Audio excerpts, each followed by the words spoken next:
On 17 September 1939, Raymond Joseph Evans, Jr., the son whose father was a longtime Pacific Telephone and Telegraph Company employee, walked into the U.S. Coast Guard recruiting office in Seattle, Washington, and joined the Coast Guard alongside the service's only future Medal of Honor recipient, Signalman First Class Douglas Monroe. Came out of high school and looked for a job all summer in 1939, and it was a very poor time for jobs. And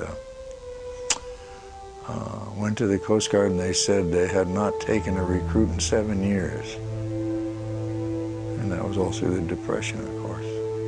And they called me back in September and said, "Are you still interested? We've got 7 openings." In less than a year, Evans and Monroe were reassigned to the pool that transported Marines for their various missions on Guadalcanal. In the Second Battle of Matanica, part of the Guadalcanal campaign, Evans and Monroe, in separate LCVP boats, were transporting Marines to the beach.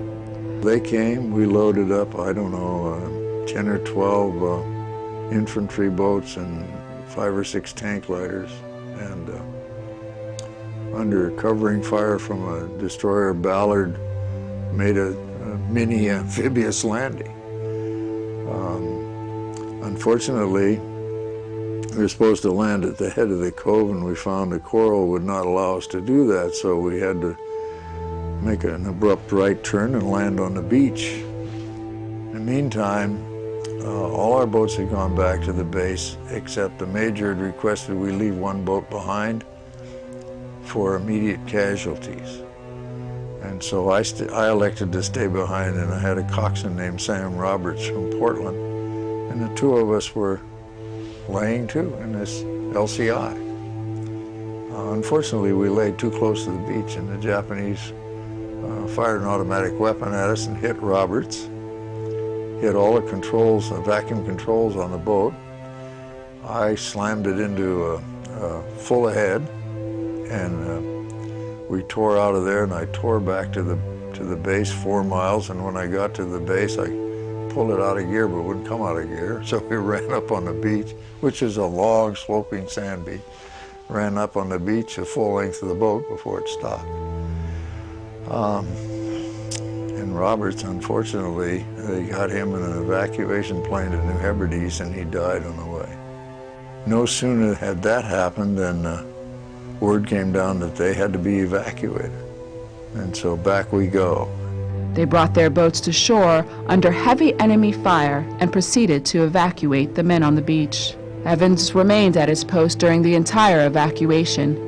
He maintained control of his boat with 1 hand on the wheel and continued to fire his weapon with the other until the last boat cleared the beach. Doug was facing forward, and I was standing up by the coxswain looking back.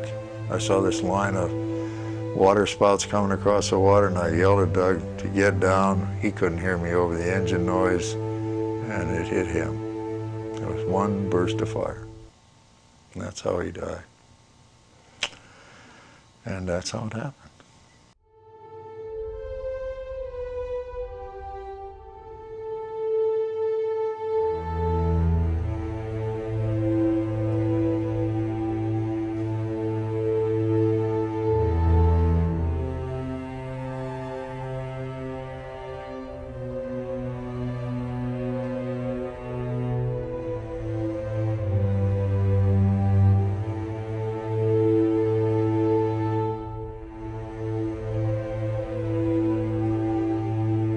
Evans remained humbled about his service on Guadalcanal, despite the heroics exhibited that day. Retired Coast Guard Commander Ray Evans, at the age of 92, was laid to rest June 5th with full military honors.